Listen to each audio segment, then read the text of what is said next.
It's beginning to look a lot like Christmas. Anyway, guys, just a reminder, because Christmas is coming up, all the merch on the Rust Pro store is going to be 30% off. Sale starts December 8th. If you want to get some merch, check it out. Go to the YouTube store. We'll see if I can't cross off a few more things off the old bucket list, because we're all running out of time, and I'm ahead of most of you guys. Anyone that's restored a rusty Mopar knows it takes a lot of time, a lot of effort, and a whole lot of spending money. It's like basically the last couple of years of a pure Porsche. It's as pure as it gets. Yeah, it's one of my dreams. Hey guys, Mike here from Rust Brothers. Finally made it back from all our travels. We just got back from Las Vegas there yesterday. The Chevelle's been running flawlessly. As always, we have a little bit of cleanup to do, as you can tell, but basically the car has not skipped a beat.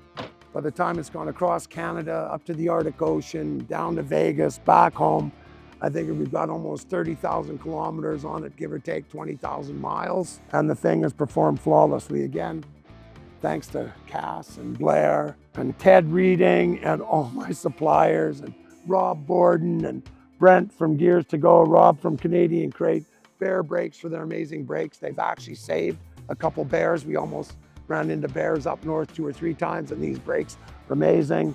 MagnaFlow for their exhaust, Kelly at Mike's Transmissions for their rear end work, Speed Hut for their amazing gauges and their GPS Speedo, which has not skipped a beat except in the Arctic Ocean, where for some reason it didn't work. I don't think they have satellites up there, but other than that, it's performed flawlessly. The guys at Spectra for the gas tanks.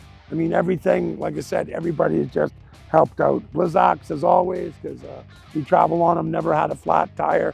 I know I'm forgetting somebody, but anyway, everybody that had a hand in it, it's been an amazing journey, amazing trip, and an amazing ride, and the thing just keeps on ticking.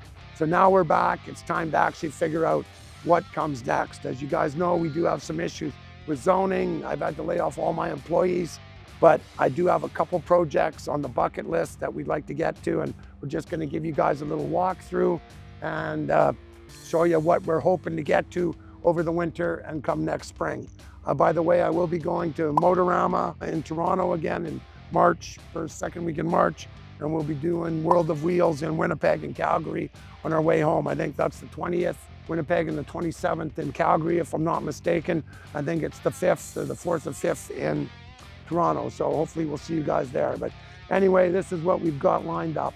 While Blair was working on some of the cars for the auction this spring, I had another buddy of mine that's a Mopar freak do some metal work for me on a couple, 3 of the projects that I was hoping to get to. But right now, so basically, we're still in the process of, we've got to get the shop finished, cleaned up, and the toolboxes. But this is a super rare 383 4-speed Roadrunner, 1971 factory air grabber car, go wing, chin spoiler, 4-speed Bahama yellow car. It was a race car. My buddy cut the whole back half of the car out. It was all tub, and he's put it all back to stock. He's changed all the frame rails, the rear floor pans, trunk pans, wheel wells. We welded in a little bit of metal. We bought some skins, so we kept as much as the original metal as possible. This was a very rare car. It's very cool. I've always liked the 71, so first thing we've got to do is get it out of here, because it's not the first on the list. I've got another parts car I'll show you. We're going to get it in the next day or two, pull the rear end and everything out, so we can just get this one mobile, put it in storage. There's other projects that are lined up ahead of it, but at least the metal work's done. The hardest part is done. We need a rear end. Fortunately, in my wisdom, or lack of wisdom, I kept a couple project cars just for 71, 72 satellite Roadrunners. So we have that one, which is just basically screws, nuts, and bolts. But this one was an original big block car, and it does have a 383 block in it and the rear end and spring package I need.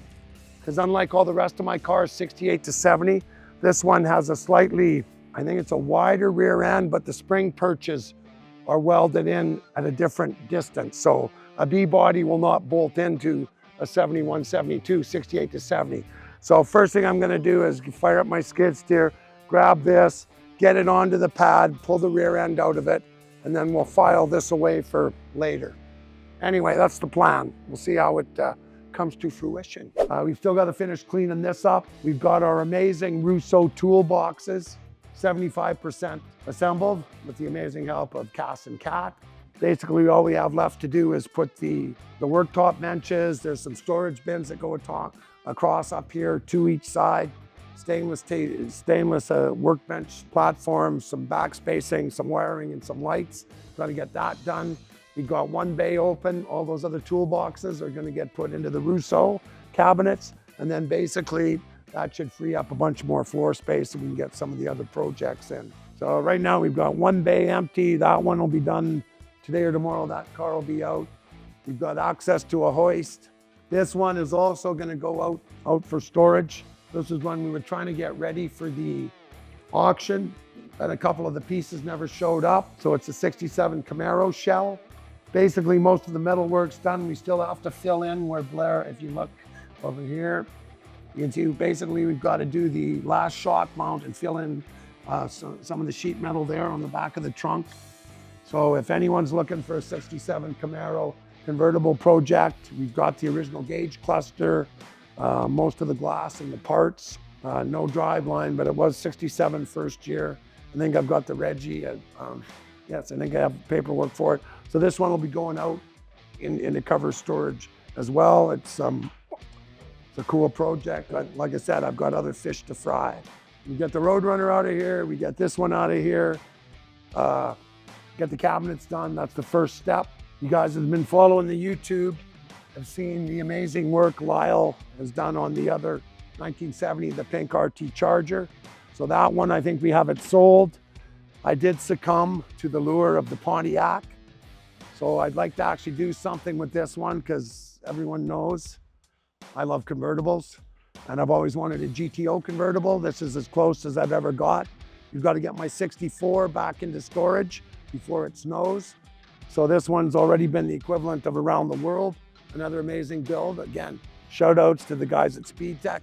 I did forget to thank QA1 for their amazing suspension on that 70 Chevelle. Those guys, they now own QA1, not only owns QA1 now, they also own Speed Tech and they own Detroit Speed. So you've got 3 of the most amazing aftermarket suspension companies under one big family umbrella. Very nice. I met the owners again at SEMA, beautiful people, and they're car people. They're not just some hedge fund. So if you want to support a suspension company, support guys that actually believe in the cars and the hobby. They're not just there to make money, they're car people. So Speed Tech, QA1, Detroit Speed, all excellent companies, excellent products. So that one's got to get put away. So where is it gonna go is the question. We got rid of the race car, where the cars are gonna go. As you guys know, we're still dealing with the Agricultural Land Commission. We're trying to figure out what's gonna happen with the shop. Right now, I've been told it'll be 6 to 8 months before we'll have a decision on whether or not we can subdivide. They won't let me have a business here. That's settled, that's done. I'm over that, but it'd be nice if we can turn the shop into a house with a large attached garage. We'll see what happens.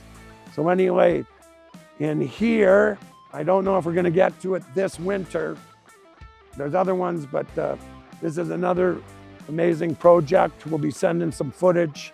Too many keys and not enough memory cells. You know how that goes, called old age.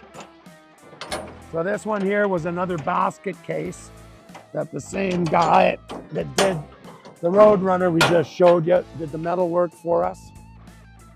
It was basically a firewall and a dash and a bin and some frame rails, but it's now a rust-free, factory sublime green, 4-speed Dana 60, 1970 Coronet RT. We've got most of the pieces for it. I still have 570 Super Bs, so we have parts. I finally found a really good back panel, which were only available on the RTs and the 500s. And basically, this is now a rust-free car. It had a lot going for it. Like I said, sublime green, 4-speed Dana 60, black vinyl top. A really cool car. We've got the fender tag. We've got the VIN, we've got the trunk number. We had the original door tag, so it is a documented car. We're gonna do something with it. I don't know if it'll be this winter, but it's sitting here, it's safe, it's in storage. And again, basically, the metal work is the hardest part on these Mopars. As anyone that's restored a rusty Mopar knows, it takes a lot of time, a lot of effort, and a whole lot of spending money. is on the list. It's somewhere up or down, but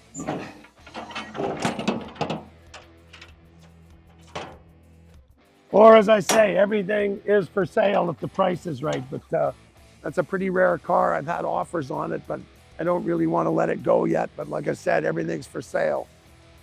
So this has to get stuck back over in the yard. You guys, we bought that when we came back with Matt.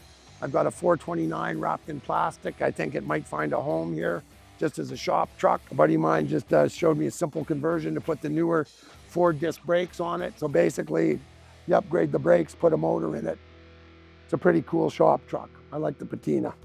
So 2 of the ones I'd really like to get to right away. This is basically parts for 70 Charger. You guys have seen the pink RT that my buddy Lyle did. Well, at the same time, I ended up with another pink Charger, but it was another pink Charger factory 318 car. It was a plain Janer. And when I bought it, it was all torn apart in pieces, basically a roof, firewall. The firewall had actually been changed.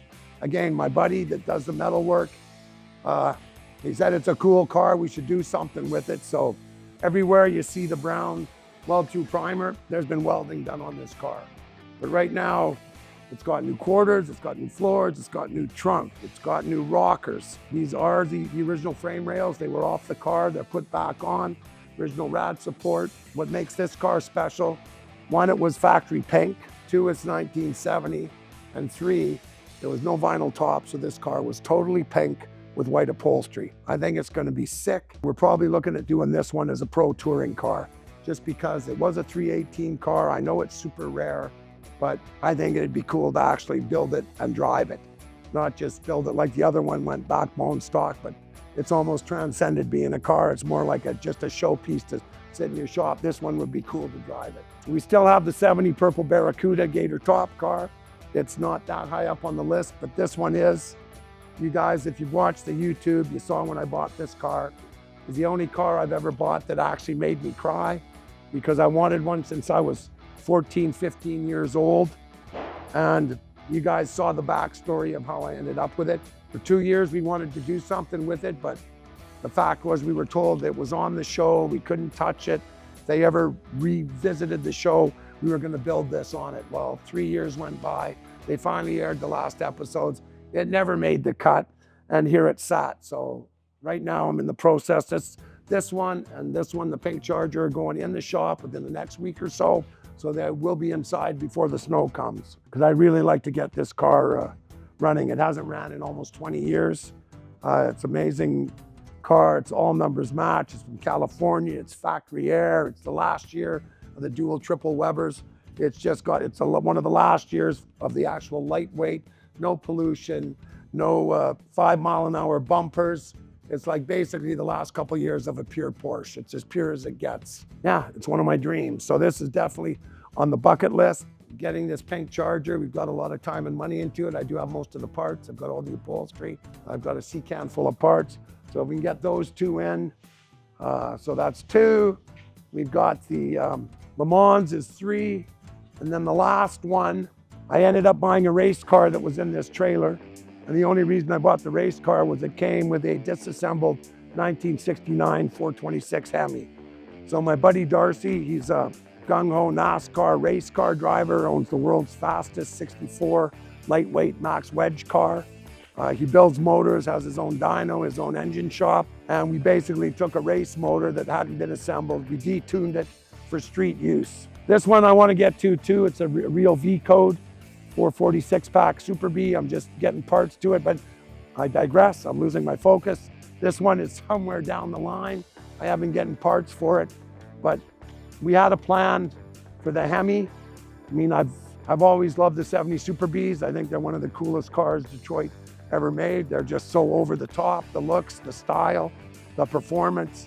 So basically, you guys have seen when we came back last year from the trip, my first Super B was the purple one. A rock came in and smashed it. So these were all cars that weren't going at the auction. This is a Coronet with a Super B front clip. This is the only other post car I had. This one was a factory air car, which I will get to one day. But this one here was my first Super B. It was factory purple. It's a 4-speed car and it's a post. This was the damage that got inflicted when the rock came down. That's why I saved that other post car. If we have to section or cut some pieces out, hard top, none of this stuff is the same as what a hard top is. So we kept that 68 Coronet for parts for this. And I'm hoping we'll get this into the shop. My buddy, I gotta twist his arm and get him to come and give me a hand just getting all the metal work done.